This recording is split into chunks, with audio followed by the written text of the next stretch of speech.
Mari dari Papua. Assalamualaikum warahmatullahi wabarakatuh.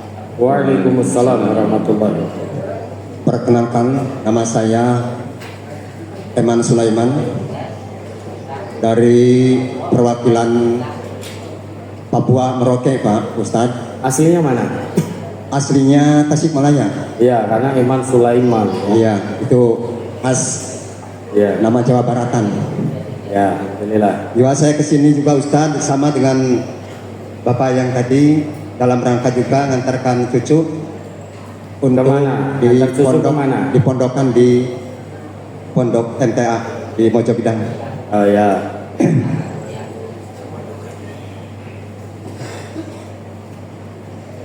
Dan juga Ustadz, dengan dasar ini saya sampai cucu saya ingin mondok di MTA ini, dasarnya saya sangat risau sekali dengan dakwah yang ada di Merauke. Melihat generasi yang akan kita hadapi ini, mungkin selama ini baru 2 orang anak ini. Yang pertama ustadznya Pak Widodo, ini disusul dengan cucu saya, Ya. baru 2 orang. Karena saya sangat merasa sekali, sejelek-jelek saya, sebodoh-bodoh saya orang bodoh, mulai pendirian Majelis Tafsir Al-Quran di Merauke, dari awal pendirian sampai sekarang, saya sih orang bodoh Pak Ustadz. Tapi saya sekarang di sana itu, saya diandalkan menjadi guru daerah. Ya, alhamdulillah. Ya, dengan itulah saya risaunya. Dengan itu merasa kebodohan saya. Tidak mungkin pengajian sebesar ini atau kelanjutan yang akan kita hadapi kok mengandalkan jiwa yang tidak berilmu. Makanya dengan risau saya ini, cucu saya ya akan saya hantarkan, jajabkan ke pondok pesantren MTA tersebut. Namanya siapa? Berdirinya Ya, cucunya namanya siapa? Arfan Ramdan. Arfan Ramdan. Iya. Arfan Ramdan. Anak cucu pertama Ustaz dari Iya. anak saya. Insya Allah akan saya ingat terus namanya ini, karena ini extraordinary ini, luar biasa dari Papua. Arfan Ramdan. Kalau dari Jawa sini deket-deket sini, alhamdulillah sudah banyak yang jadi santri di pondok kita. Memang Ustaz, Nah, ini sebetulnya banyak sekali orang yang komentari saya. Cucu macam seperti ini belum pernah jauh dari orang tua, dari mamanya, dari kakeknya, kok maunya diantarkan ke sejauh itu. Sampai-sampai ini orang tuanya, apalagi mamanya itu nggak berani ngantar ke sini. Karena apa? Dia bilangnya begini, saya tidak akan mampu menahan jatuhnya air mata di kampung orang lain. Nah, itu bahasanya gitu. ya. Kalau saya Ustaz, terus terang saja, kalau saya orang paling tega dengan anak. Betul Ustaz. Ya, Mamanya ini dulu, saya karena 7 tahun berumah tangga tidak punya anak, sampai iri dengan teman yang sama-sama nikah itu. Karena sudah anaknya bisa dituntun berjalan.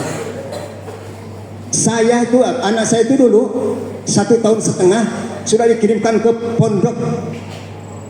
Karena ada di tempat saya itu pondok yang belajar Al-Quran di namanya Cibadak, di daerah saya itu juga santrinya banyak, dari Sumatera, dari mana-mana ada itu. ya. Tetapi anak saya itu, mama ini tuh, karena biasanya di rumah makannya sedikit sekali, apalagi kalau sudah pagi-pagi makan pisang goreng umpamanya 2 butir saja atau biji saja, seharian nggak bisa makan. Oh, mudah berarti sarapan. Iya, sebetulnya. Mudah, pisang goreng ya. Tetapi setelah di pondok, gurunya malah rasa cemas dan rasa khawatir. 1 minggu anak saya itu langsung diantar. Padahal waktu di sana itu sudah bisa mempelajari apa yang diajarkan oleh gurunya, bisa hafal. Jadi akhirnya tidak jadi. Tapi saya tidak putus asa. Anak itu dibawa ke Merauke 3 tahun. Setelah di sana keluar SD, Saya antarkan, karena itu saya belum tahu MTA, saya antarkan ke Bandung, Ya. ke apa itu, ke Pondok Persis Ya. di Bandung itu, sampai 6 tahun di sana. Di sana tidak ada siapa-siapa, saya tidak perkenalkan dengan siapa-siapa, dan anak ini saya bilang jangan pernah ke Merauke kalau belum selesai. Oh ya. Itu acuan saya, Ustaz. Iya. Ini juga begitu, kalau belum selesai jangan pulang. Ya. Wah, ini berarti kuat sekali ini. Iya, Insya Allah saya anaknya seperti itu. juga akan kuat mondok cucunya nanti. Insya Allah.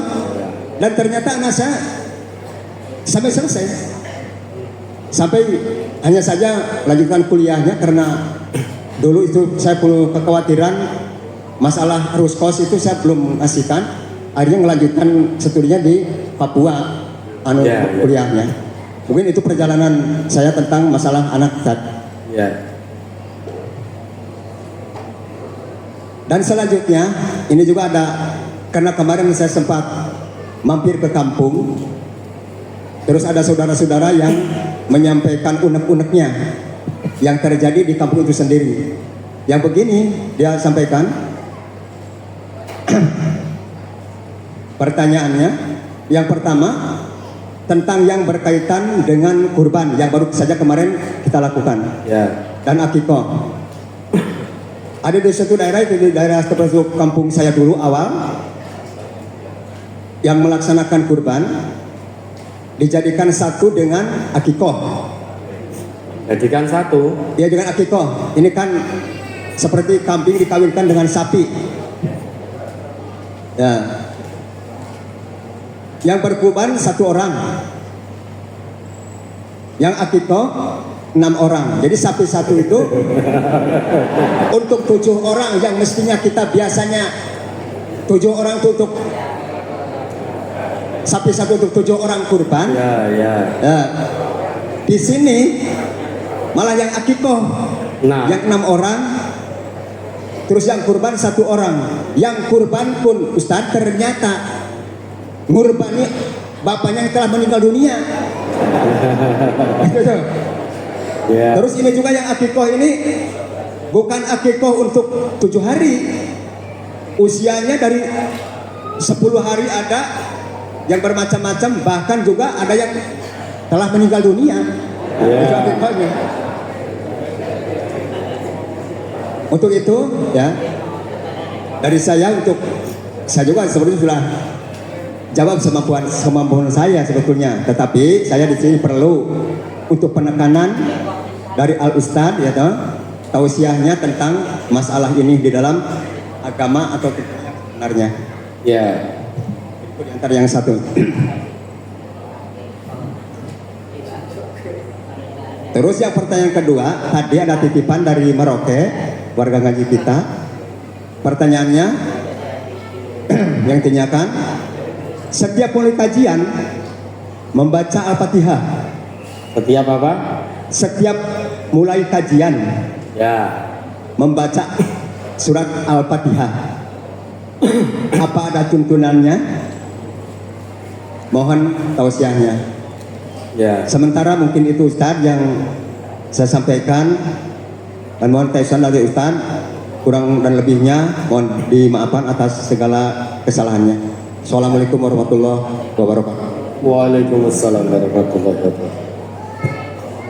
Nah, ya, jangan benci dengan kakekmu yang tega. Ini untuk kebaikan dunia dan akhiratmu, untuk lebih kenal Allah lebih dekat, kenal Rasulullah lebih dekat, hatinya biar bertambah dengan masjid, hatinya terus bertaut dengan Al-Quran, paham sunnah, amalkan dalam kehidupan sehari-hari, kemudian dakwahkan Quran sunnah di tempatmu, di Merauke sana. Jangan benci kakek dan nenekmu, jangan benci bapak ibumu. Senantiasa doa beliau akan mengiringimu selama kamu menuntut ilmu di jalan Allah. Dan begitu kamu menuntut ilmu di jalan Allah, man kharaja fi thalabil ilmi fahuwa fi sabilillah hatta yarji'a. Siapapun yang keluar tinggalkan rumah, tinggalkan kampung halaman untuk menuntut ilmu di jalan, maka dia berada di jalan Allah sampai pulang. Man salaka tariqan yaltamisu fihi ilman sahalallahu lahu bihi tariqan ilal jannah. Siapa yang menempuh jalan untuk mencari ilmu karena Allah, maka Allah akan mudahkan baginya jalan menuju surga. Bersyukurlah nak, karena Allah punya orang tua yang luar biasa, punya kakek nenek yang luar biasa, yang peduli dengan akhiratmu. Bersyukurlah. Itu yang pertama. Kemudian yang kedua, melaksanakan kurban dan akikah dijadikan satu. Yang kurban 1 orang, yang akikah 6 orang. Untuk akikah, hewannya saja sudah keliru itu. Akikah itu hanya kambing. Hewannya saja sudah keliru. Akikah itu hanya kambing, karena Nabi kita bersabda, anil hulami syatani mukafiatani wa anil jariyati syatun. Untuk anak laki-laki, bayi laki-laki itu 2 syat, 2 kambing besar yang sebanding. Sebanding tidak boleh, 1 kambing besar 1 cempe, itu tidak boleh. Lo cempe kan ya kambing, itu anak kambing. Lah anaknya cempe, putune kambing. Jadi syatani mukafiatani. Jadi syatun itu kambing yang besar. Kambing yang besar, 2 kambing besar yang sebanding ukurannya. Wa anil jariyati syatun. Dan untuk bayi perempuan itu 1 ekor kambing. Itu untuk akikah. Itu hewannya saja sudah keliru. Masa iuran 6 orang untuk akikah, hewannya apa? Sapi. Sudah keliru, wong hewan akikah itu hanya kambing. Kemudian yang kedua, sapi yang dibolehkan untuk iuran 7 orang itu berlaku untuk korban. Hadisnya mengatakan begitu. Kami ketika berada di masa Rasulullah perintahkan pada kami untuk lembu atau sapi itu 7 orang. Boleh iuran 7 orang. Unta bisa sampai 10 orang, itu boleh. Kalau mau korban seorang diri dengan sapi, boleh enggak? Boleh. Maka iuran yang diperbolehkan oleh Nabi untuk 7 orang sapi itu untuk korban. Itu yang kedua. Yang pertama tadi hewannya saja sudah luput, sudah keliru, karena hewan akikah itu hanya kambing. Kemudian yang kedua, iuran 7 orang yang dibolehkan tadi untuk korban. Lawang dia kalau memang tidak mampu sapi sendirian, boleh dengan 7 orang. Kalau tidak mampu akikah, tidak mampu korban, maka tidak ada kewajiban akikah maupun korban. Kemudian yang ketiga, akikah itu disembelih di hari 7, di hari ke-7 dari kelahiran anak. Dari mana kita tahu? Dari sabda Rasulullah. Nabi kita bersabda, kullu gulamin rohinatun bi'aqiqatihi. Setiap anak itu tergadai dengan akikahnya. tudbahu anhu yauma sabi'ihi wa yuhlaqu wa yusamma, yang mana hewan akikah itu disembelih untuknya di hari ke-7 sesudah kelahiran, dan di hari ke-7 itu juga dicukur rambutnya, kemudian diberi nama. Lah kita tidak sependapat dengan akikah yang diadakan kelipatan 7. Ketika hari ke-7 belum mampu, wah kota akikahi hari ke-14, hari ke-21, atau selama hidup, seumur hidup, ketika sudah sepuh atau meninggal baru mampu akikah, baru diakikahi. Lah kita tidak sependapat itu. Berdasar dalil yang kita yakini kesahihannya, akikah itu hanya sah dilakukan di hari ke-7. Di luar hari ke-7 maka kita tidak sependapat. Yang namanya akikah berdasar sabda Nabi yang kita pahami itu tudbahu anhu yauma sabi'ihi, disembelih untuk anak itu hari ke-7 dari kelahirannya. Begitu Bapak ya. Kemudian setiap mulai kajian baca Al-Fatihah, apakah ada tuntunannya? Kalau kita mau pengajian, di situ ada qiraah dulu. Kita membaca Al-Fatihah, kemudian dilanjutkan surat yang lain. Itu tidak ada masalah, itu untuk qiraah. Tapi kalau kemudian kita punya keyakinan tertentu untuk membuka pengajian kita ini, mari kita buka dengan membaca Al-Fatihah. Lah itu yang kita belum tahu dalilnya. Tapi kalau sebelum dimulai kajian, kita adakan qiraah, yang satu mimpin, yang lain mengikuti. Itu teknis ya, teknis untuk ngajari baca Quran. Toh ada toh di antara kita yang belum lancar baca Qurannya. Maka sebelum pengajian, yang satu memimpin membaca ayat demi ayat, nanti yang lainnya mengikuti.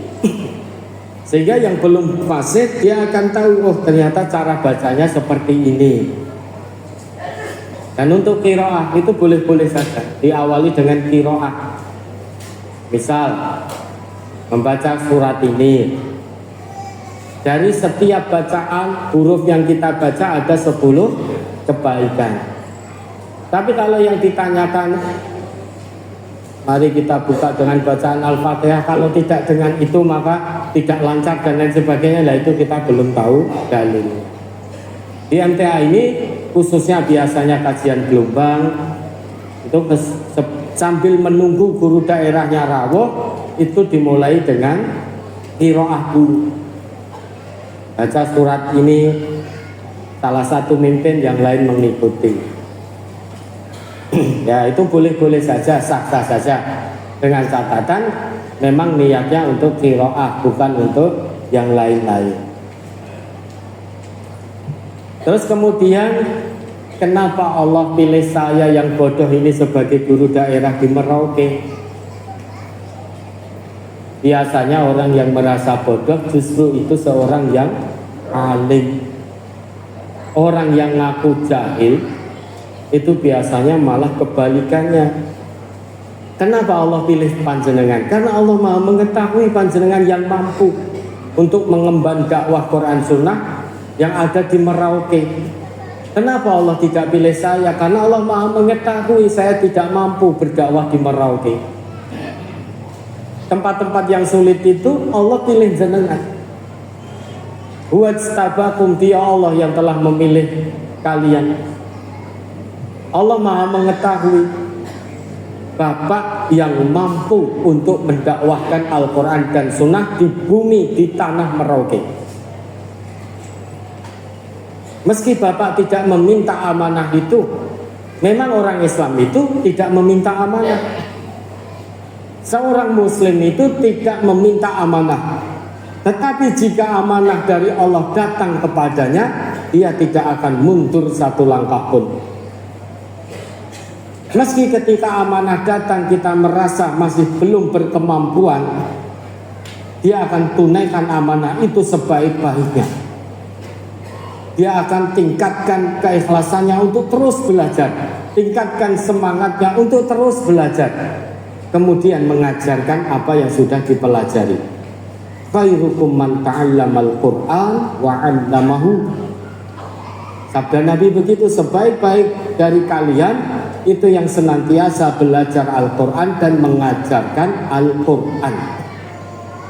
Maka Bapak tidak perlu minder, tidak perlu rendah diri, karena ada Allah yang akan senantiasa membimbing Bapak untuk mendakwahkan kebenaran agama Islam di tanah Merauke, di tanah Papua. Ada Allah yang akan menuntun Bapak, ada Allah yang insya Allah akan terus membimbing Bapak.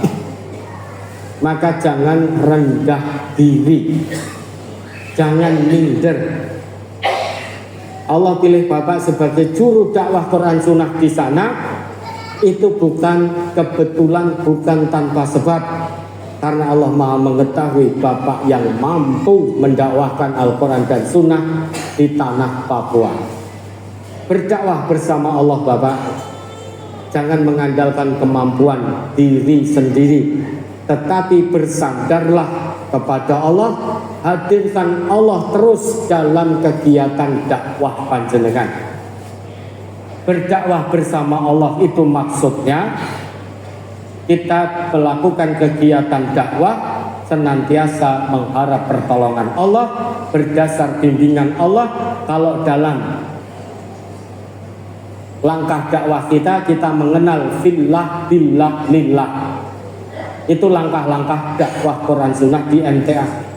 Fillah bersama Allah, billah dengan pertolongan Allah, lillah hanya untuk Allah. Bersama Allah itu berarti sesuai dengan petunjuk Allah dan Rasulnya.